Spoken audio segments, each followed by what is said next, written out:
Tout le monde et bienvenue dans cette nouvelle vidéo. Aujourd'hui, nous allons parler un petit peu actualité, notamment des crypto-monnaies. C'est la première fois, je crois, que je vais parler des crypto-monnaies sur ma chaîne. Pour ceux d'ailleurs qui ne connaissent pas, bienvenue. Je m'appelle Maël Finance et sur cette chaîne, on parle de finances personnelles, notamment d'investissement en bourse. Mais du coup aussi, on va commencer à parler un petit peu de crypto-monnaies. Et aujourd'hui, la question que l'on va se poser, c'est qu'est-ce qu'il faut faire en période de baisse comme on vit actuellement. Vous voyez que le Bitcoin, juste ici, donc là, le cours en dollars a perdu 31% en l'espace de très peu, en l'espace de à peine 2 mois, même pas.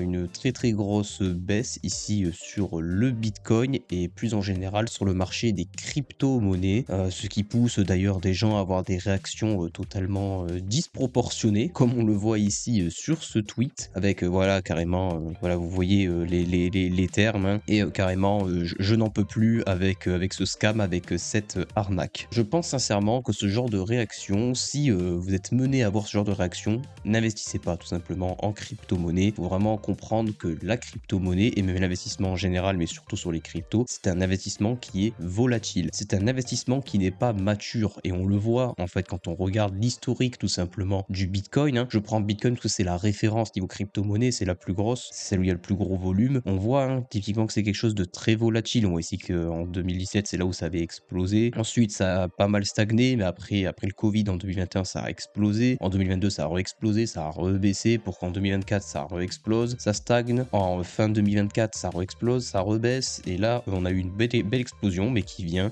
amener une bonne baisse. Donc, il faut comprendre que quand on investit en crypto, et notamment en Bitcoin, il faut regarder un peu l'historique et on voit qu'on a affaire à de la volatilité. C'est pour ça que si tout simplement, dès que vous traversez petite période de baisse, bon là quand même c'est une bonne période hein, de baisse parce que là 30% en si peu de temps, c'est vrai que c'est beaucoup, mais tout simplement si vous n'avez pas le cran, vous n'avez pas le sang-froid de traverser ce genre de crise, n'investissez pas tout simplement dans cet actif. C'est pareil là aussi avec la bourse, si vous stressez à chaque fois que la bourse perd 10%, tout simplement il ne faut pas investir en bourse et dans ce cas-là, il y a d'autres placements qui vont amener moins de rendement mais qui seront plus sécurisés comme l'immobilier, les CPI, etc. En réalité, plutôt ce qu'il faut faire, il faut prendre l'opportunité d'investir. Moi, en tout cas, c'est plutôt comme ça que je vois les choses. Alors après, bien sûr, je ne suis pas conseiller en patrimoine, en placement, en finance, etc. Je dis juste ce que je fais. Et moi, ce que j'ai fait, c'est que j'ai tout simplement investi en crypto-monnaie, notamment avec la plateforme Kraken. Et j'ai investi tout simplement presque 1000 euros là actuellement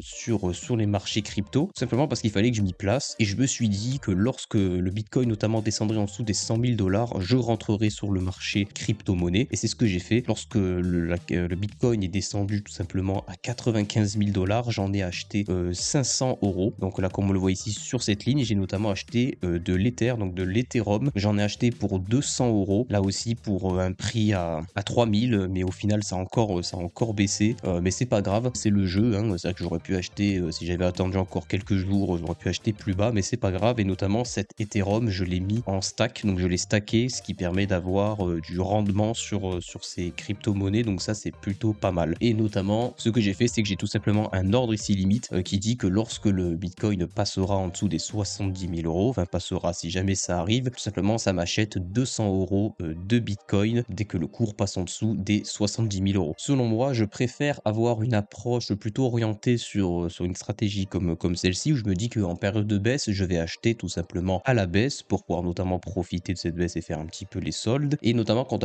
on a une stratégie très long terme, et c'est ce que j'ai quand on fait du DCA très régulier, donc tous les mois, et tout simplement les baisses, ça peut être aussi une opportunité pour venir lisser son coût moyen, le lisser vers le bas, donc de profiter aussi de cette baisse. C'est vrai que j'ai pas parlé des raisons de cette baisse, notamment sur le marché crypto. On a aussi une petite baisse au niveau des marchés financiers. Alors pourquoi? Tout simplement parce il commence à y avoir une petite réticence, notamment par rapport à l'IA sur les marchés financiers, notamment qu'on serait peut-être dans une bulle IA. On a notamment quelqu'un de très célèbre qui a shorté le marché, les marchés financiers là, en pariant 1 milliard à la baisse dû à cette bulle IA. C'est vrai qu'on peut être dans une bulle IA, donc du coup ça impacte aussi les marchés crypto de manière assez directe. On peut être dans une bulle IA. La question c'est toujours pareil, hein, c'est qu'une bulle, ça gonfle, ça gonfle, ça gonfle, ça gonfle, et à un moment ça éclate, et la question c'est pas plutôt est-ce qu'on est réellement dans une bulle IA, c'est quand est-ce que cette bulle va éclater, parce que dans ce genre de mécanisme, en réalité les gens le savent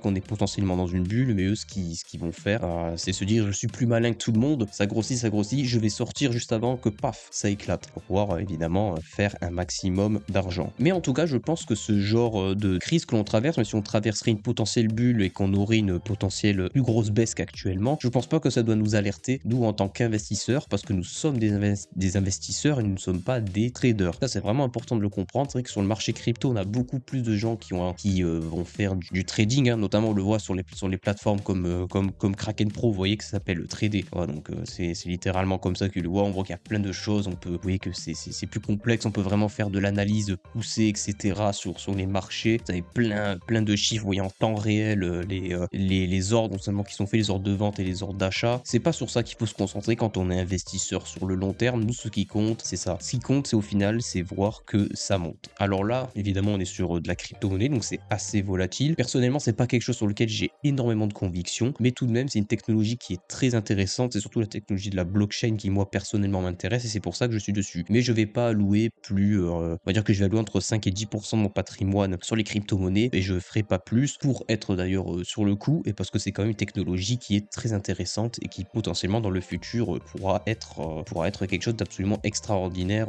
pour notre monde. Mais il faut comprendre, pour revenir au sujet, que quand on est investisseur long terme, il faut pas que ce genre de passage nous inquiète. Sinon, comme je l'ai dit, je reviens aux propos que je tenais en début de vidéo, sinon on n'investit pas. Si on a peur tout simplement de traverser du moins 20, moins 30%, vous imaginez que des personnes comme par exemple Eric Larchevet qui sont extrêmement exposés aux crypto-monnaies, qui n'ont presque que ça, eux, des fois, ils subissent des baisses de moins 50, moins 60, moins 70%, voire même plus de leur patrimoine, hein, au global. Ou même des fois des personnes qui sont très exposées sur une action, donc sur une entreprise, par exemple des entrepreneurs donc qui sont propriétaires de leur boîte, des fois voilà, subissent en l'espace d'à peine une année moins 30, moins 40% parce qu'ils sont très lourdement exposés à leur boîte et si leur boîte a fait une mauvaise année, ils perdent énormément de patrimoine. Mais c'est pas pour autant qu'ils cèdent leur part ou qu'ils baissent les bras. Non, le but c'est d'avoir du sang-froid et se dire on va repartir sur le bon pied et après leur boîte le but c'est qu'elle marche beaucoup mieux les années prochaines. Et ça c'est vraiment quelque chose qu'il faut comprendre, c'est que oui on traverse des crises mais en général on voit que ça monte. Et c'est le cas ici pour notamment le Bitcoin, mais c'est d'autant plus vrai pour les marchés financiers sur la bourse, donc S&P 500, Nasdaq, MSCI World, Eurostoxx 600, tout ça. C'est pour ça qu'il faut toujours avoir une vision de long terme, avoir une stratégie fiable sur laquelle on s'accroche et qu'on est capable de suivre sur le long terme. Voilà, c'était une petite vidéo pour parler d'actualité, notamment de qu'est-ce qu'il faut faire selon moi lorsqu'on est en période de crise comme ça. C'est très psychologique, hein, évidemment, ce genre de moment. Il faut avoir du cran. Dites-moi vous ce que vous faites actuellement